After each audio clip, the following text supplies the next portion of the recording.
नमस्कार, good morning, आदाब। राष्ट्रीय स्वयंसेवक संघ और भाजपा के रिश्तों में इन दिनों गहरा तनाव है। बहुतों को ये तनाव नज़र आ रहा है, लेकिन अधिकांश इस तनाव को नहीं देख पा रहे हैं और कारण है प्रधानमंत्री मोदी, जिनके प्रति आम भारतीय की भावनाएं आज भी बेहद प्रगाढ़ हैं, बेहद गहरी हैं। इस विशाल जनसंख्या को जो मोदी जी के प्रति गजब की आस्था भाव रखती है, उन्हें भक्त कहकर पुकारा जाता है। ये भक्त वर्ग अभी भी नहीं समझ पा रहा है या महसूस नहीं कर पा रहा है कि बहुत कुछ जो कहा गया 2014 में, उसको पूरा कर पाने में प्रधानमंत्री मोदी नाकाम रहे। बहरहाल, राष्ट्रीय स्वयंसेवक संघ जरूर इस बात को महसूसने लगा है और यही कारण है उसके और भारतीय जनता पार्टी, विशेषकर प्रधानमंत्री मोदी और गृह मंत्री अमित शाह के संग रिश्तों में तनाव बढ़ रहा है। इस तनाव में चर्चा करने से पहले शरद जोशी, जो एक बड़े व्यंग्यकार थे, कवि थे, उनका एक आलेख या एक व्यंग जो उन्होंने कांग्रेस पर लिखा था, मैं आपको सुना रहा हूँ और ये वर्तमान भाजपा पर पूरी तरह सटीक बैठता है। शरद जोशी अद्भुत व्यंग्यकार थे। 1977 में जब इंदिरा गांधी जी को सत्ता से हटाकर जनता पार्टी शासन में आई थी, केंद्र की सत्ता में आई थी, तब उन्होंने यह व्यंग्य लिखा था। उसका कुछ अंश मैं आपको पढ़ के सुनाता हूँ। शरद जोशी लिखते हैं, कांग्रेस को राज करते 30 साल बीत गए, कुछ कहते हैं 300 साल बीत गए, गलत है, सिर्फ 30 साल बीते। इन 30 सालों में कभी देश आगे बढ़ा, कभी कांग्रेस आगे बढ़ी, कभी दोनों आगे बढ़ गए, कभी दोनों ही नहीं बढ़ पाए। फिर यूं हुआ कि देश आगे बढ़ गया और कांग्रेस पीछे रह गई। 30 सालों की ये यात्रा कांग्रेस की महायात्रा है। वह खादी भंडार से आरंभ हुई और सचिवालय पर समाप्त हो गई। पूरे 30 साल तक कांग्रेस हमारे देश में तंबू की तरह तनी रही, गुब्बारे की तरह फैली रही, हवा की तरह सनसनाती रही, बर्फ सी जमी रही। पूरे 30 साल तक कांग्रेस ने देश में इतिहास बनाया। उसे सरकारी कर्मचारियों ने लिखा और विधानसभा के सदस्यों ने पढ़ा।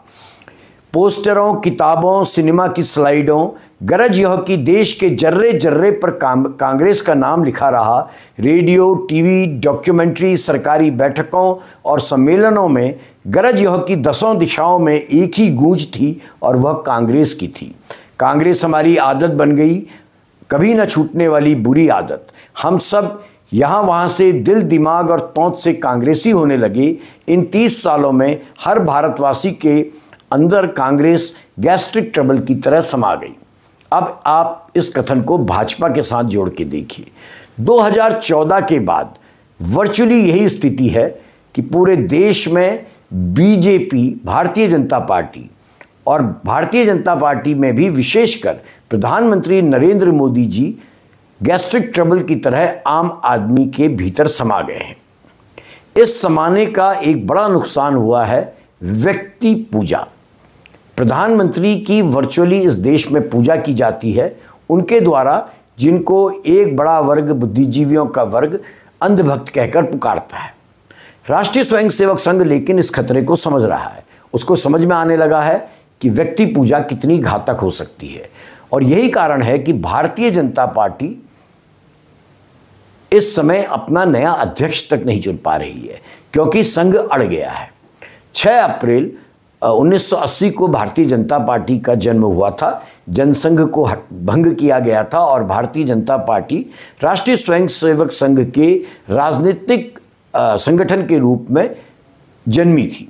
अटल जी, आडवाणी जी और मुरली मनोहर जोशी जी इसके 3 मेन लीडर्स हुआ करते थे। भारतीय जनता पार्टी और आरएसएस का रिश्ता हमेशा से ही माँ और बेटे का रिश्ता बताया जाता है, गर्भ और नाल का रिश्ता बताया जाता है। इसमें कोई शक नहीं है, कोई शंका नहीं है कि भारतीय जनता पार्टी ने संघ के गर्भ से जन्म लिया। संघ ने ही उसे विचार दिया, कार्यकर्ता दिए और संगठनात्मक ढांचा दिया। लेकिन इस दौर में यह देखने को मिल रहा है कि पुत्र अब सत्ता की जब ऊंचाइयों में पहुंच गया है, तब उसने अपनी मां से अलग होने की प्रवृत्ति दिखानी शुरू कर दी है। ऐसा अटल बिहारी वाजपेयी जी के समय में भी हुआ था। अटल जी 1998 में 1998 में प्रधानमंत्री बने और पूरे 6 साल वो प्रधानमंत्री रहे। और उस दौर में भी ऐसा कई बार देखने को मिला था कि अटल जी ने संघ से स्वतंत्र होकर एक्शंस लिए। अटल जी में लेकिन एक बात थी, अटल जी सर्वप्रिय नेता थे। उनके जो घोर आलोचक थे या उनके जो वैचारिक आलोचक थे वे भी अटल जी से प्रेम करते थे। अब लेकिन ऐसा नहीं है। प्रधानमंत्री नरेंद्र मोदी जी के जो आलोचक हैं या उनकी नीतियों के जो आलोचक हैं वे उनसे प्रेम नहीं करते हैं। अटल जी और नरेंद्र मोदी जी का एक बड़ा फर्क है। नरेंद्र मोदी जी आरएसएस की खांटी पृष्ठभूमि से आते हैं, लेकिन इस समय ये कह सकते हैं कि आरएसएस के लिए वे सबसे बड़ी पहेली बन चुके हैं। और आप जानते हैं कि ये आरएसएस का शताब्दी वर्ष है। 100 बरस आरएसएस के हो चुके हैं और इस शताब्दी वर्ष में इसको आप ट्रेजेडी कह सकते हैं कि आरएसएस के लिए सबसे बड़ा प्रश्न जो इस समय सामने खड़ा है वो यह है कि मोदी के साथ क्या किया जाए, उनसे कैसे व्यवहार किया जाए या कैसे निपटा जाए। और जैसा मैंने पहले कहा कि भाजपा और संघ के बीच मतभेदों का यह अध्याय नया नहीं है। 1998 से 2004 तक भी कई बार ऐसे वाक्य हमने देखे थे, प्रकरण हमने देखे थे जब संघ और सरकार, तत्कालीन सरकार के बीच में टकराव होता था। वो फिर चाहे आर्थिक उदारीकरण का मुद्दा हो, पाकिस्तान से शांति वार्ता का मुद्दा हो, या गुजरात दंगों के बाद 2002 में जब गुजरात में दंगे हुए थे गोधरा कांड के बाद, उस समय वाजपेयी जी और संघ मुख्यालय जो नागपुर में है उन दोनों के बीच में गहरा मतभेद उभरा था। आपको याद होगा अटल जी चाहते थे कि नरेंद्र मोदी जी को तब गुजरात के मुख्यमंत्री पद से हटा दिया जाए। अटल जी की वो प्रेस वार्ता भी आपको याद होगी जिसमें उन्होंने, जो अटल जी की शैली थी, एक संकेतों में कहा था कि राजा को राजधर्म का पालन करना चाहिए। लेकिन अटल जी तब ऐसा नहीं कर पाए थे क्योंकि नरेंद्र मोदी जी तब आरएसएस के खासे प्रिय हुआ करते थे। अटल जी के समय में संघ लगातार ये चाहता था कि वाजपेयी सरकार संघ की विचारधारा के अनुरूप चले और इसके लिए संघ ने भाजपा के भीतर अपने कुछ भरोसेमंद चेहरों को मजबूती दे रखी थी, जिनमें एक बड़ा नाम के.एन. गोविंदाचार्य का था। गोविंदाचार्य जो स्वयं संघ के प्रचारक रहे हैं, वाजपेयी सरकार और नागपुर के बीच में एक विचारात्मक कड़ी के रूप में तो काम करते ही थे, वे वाजपेयी जी के आंतरिक आलोचक के रूप में भी खासे सक्रिय थे। कई बार हमने तब देखा था कि संघ उनके माध्यम से वाजपेयी जी को अपनी असहमति पहुंचाता था, चाहे वो स्वदेशी आंदोलन की उपेक्षा का सवाल हो या अमेरिका और के संग भारत की मित्रता का जो एक नया अध्याय वाजपेयी जी ने शुरू किया था उसका विरोध हो। वाजपेयी जी कई बार इन दबावों से खिन्न भी हुए, लेकिन वाजपेयी जी की एक बड़ी खूबसूरती थी, वाजपेयी जी कभी संवाद के लिए दरवाजे बंद नहीं करते थे। यही कारण है कि संघ के बड़े नेता उन्हें भले ही उदारवादी कहते थे, उनकी ढप्पे छुपे शब्दों में आलोचना करते थे, लेकिन वो वाजपेयी जी को अपना आदमी मानते रहे। अटल बिहारी वाजपेयी और संघ के बीच के तनाव कितनी भी गहराई क्यों नहीं हो, अटल जी हमेशा नागपुर जाते थे संघ को मनाने के लिए। लेकिन अब का दौर जो वर्तमान दौर है वहाँ पर स्थितियाँ अब बदल गई हैं। संघ और भाजपा का रिश्ता दरअसल आप कह सकते हैं सत्ता बनाम साधना का संघर्ष है। संघ की एक साधना है, किसी को अच्छी लगे किसी को अच्छी ना लगे, संविधान के अनुसार हो संविधान के अनुसार ना हो, लेकिन संघ का अल्टीमेट उद्देश्य है भारत को एक हिंदू राष्ट्र बनाना। और इसके लिए संघ अपनी जो साधना है, अनुशासन, वैचारिकता और संगठन की मर्यादा, उस पर अडिग रहना चाहता है। जबकि वर्तमान भाजपा सत्ता के विस्तार की भूख में इन मर्यादाओं को लगातार लांघती जा रही है, विशेषकर 2014 के बाद, जब से नरेंद्र मोदी जी और अमित शाह जी के बीच में के मध्य ये कमान आई है भारतीय जनता पार्टी की। मैं पुनः दोहराता हूं कि अटल जी के दौर में भी ये टकराव था, पर तब संवाद था। मोदी जी के दौर की सबसे बड़ी ट्रेजेडी ये है कि उनके यहाँ संवाद नहीं है, मौन है, और ये मौन भविष्य में एक बड़ा विस्फोट बन सकता है स्वयं भाजपा के लिए। इतिहास गवाह है, जब भी व्यक्ति संगठन से बड़ा हो जाता है तब संगठन भले ही टूटे नहीं, लेकिन वो बदलने लगता है। अब यही सवाल इन दिनों बहुत गंभीर हो चुका है आरएसएस के लिए कि वो क्या इस बदलाव को स्वीकार करे या फिर ऐसी स्थितियां पैदा करे कि भाजपा को संघ की गोद में वापस लौटना पड़े। ऐसा संभव है या नहीं ये कहा नहीं जा सकता है, लेकिन संकेत स्पष्ट मिल रहे हैं। संकेत स्पष्ट मिल रहे हैं कि भारतीय जनता पार्टी वर्तमान में ये चाहती है कि उसको अब स्वतंत्र इकाई के रूप में देखा जाए, और वो स्वतंत्र इकाई के रूप में देखने का एक उदाहरण हमने 2024 में देखा, जब तत्कालीन बीजेपी के तत्कालीन अध्यक्ष, जो वर्तमान में भी अध्यक्ष हैं, जेपी नड्डा ने ये कह दिया था कि अब हम इंडिपेंडेंट होकर काम करना चाहते हैं। उन्होंने ऐसा क्यों कहा? निश्चित तौर पर जहाँ तक मैं समझता हूँ, उन्होंने ये अपनी मर्जी से नहीं कहा था। एक संकेत था राष्ट्रीय स्वयंसेवक संघ के लिए कि अब भारतीय जनता पार्टी इतनी मजबूत हो गई है कि वे स्वयं भी अपने निर्णय ले सकती है, उसे हर चीज़ के लिए संघ के पास जाने की ज़रूरत नहीं है। जेपी नड्डा जनवरी 2023 में भारतीय जनता पार्टी के पूर्णकालिक अध्यक्ष, जनवरी 2020 में बीजेपी के पूर्णकालिक अध्यक्ष बने थे। उनका कार्यकाल जनवरी 2023 में समाप्त हो जाना था, लेकिन उसी समय 2024 के आम चुनावों की शुरुआत हो चुकी थी, इसलिए कार्यकाल उनका 1 बरस बढ़ा दिया गया, यानी कि 2024 तक उनका कार्यकाल बढ़ाया गया। और उसके बाद उम्मीद थी कि भारतीय जनता पार्टी को उसका नया पूर्णकालिक अध्यक्ष मिल जाएगा। लेकिन आज अक्टूबर का अंत का मध्य समय चल रहा है और अभी तक अक्टूबर 2025 तक भी जेपी नड्डा ही अध्यक्ष बने हुए हैं। इसका कारण है, संघ चाहता है कि इस बार जो अध्यक्ष बने वो उनकी पसंद का बने। बहुत नाम बीच में सामने आए, बड़ी चर्चाएं हुई कि संघ अड़ गए हैं, संघ अड़ गया है संजय जोशी को नया अध्यक्ष बनाने के लिए, जबकि मोदी और अमित शाह किसी भी हालत में संजय जोशी को स्वीकार नहीं कर सकते हैं। आप सबको पता होना चाहिए, पता भी होगा कि संजय जोशी और नरेंद्र मोदी जी के मध्य बेहद तनावपूर्ण रिश्ते रहे हैं।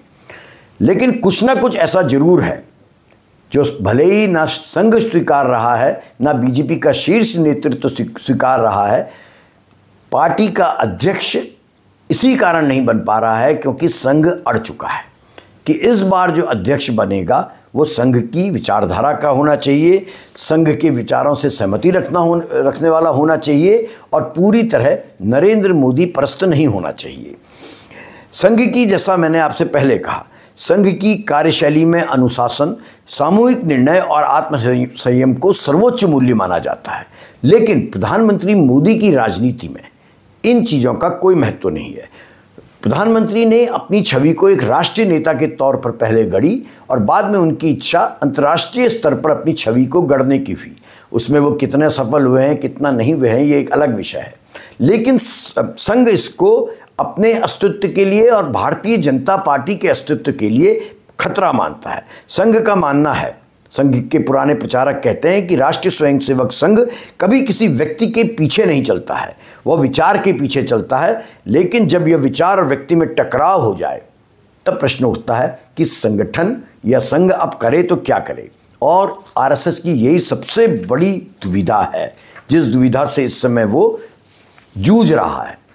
आप देखिए, अब भागवत जी ने कुछ अरसा पहले कहा कि 75 वर्ष की आयु हो जाने के बाद आदमी को रिटायरमेंट ले लेना चाहिए।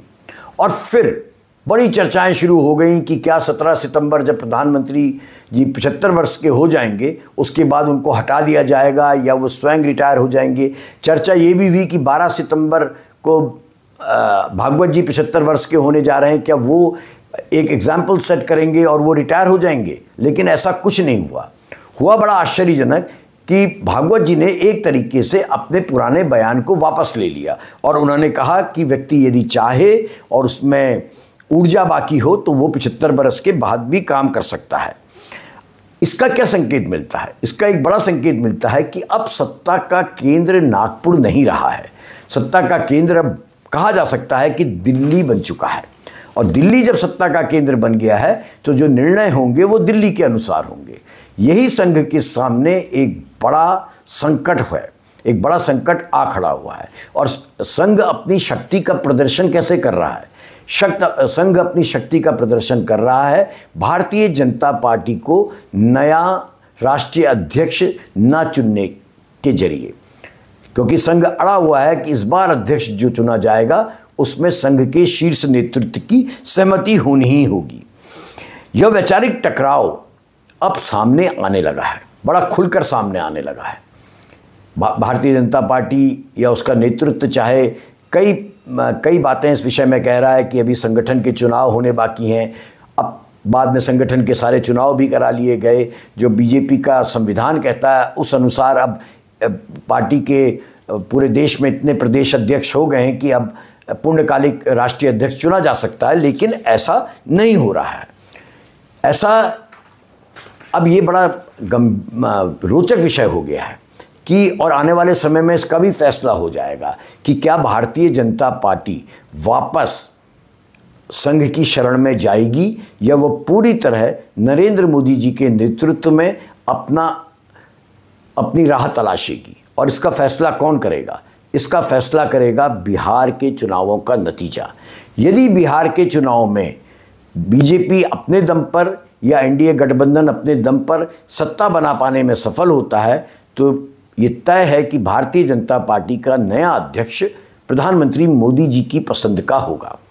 पर यदि ऐसा नहीं होता है और बिहार में सत्ता परिवर्तन हो जाता है, बिहार में तेजस्वी यादव और कांग्रेस की सरकार बन जाती है, तब दिल्ली को बड़ा फर्क पड़ेगा। दिल्ली कमज़ोर होगी और नागपुर मजबूत होगा। ये सब कुछ निर्भर करेगा बिहार चुनाव के नतीजों पर। बिहार वैसे भी देश को हमेशा नई दिशा देने के लिए जाना जाता है, तो इसलिए इंतज़ार कीजिए बिहार चुनाव के नतीजों का। और उसके बाद देखिए कि भाजपा का नया अध्यक्ष कौन बनता है, जो यह भी तय करेगा कि संघ बड़ा या बीजेपी।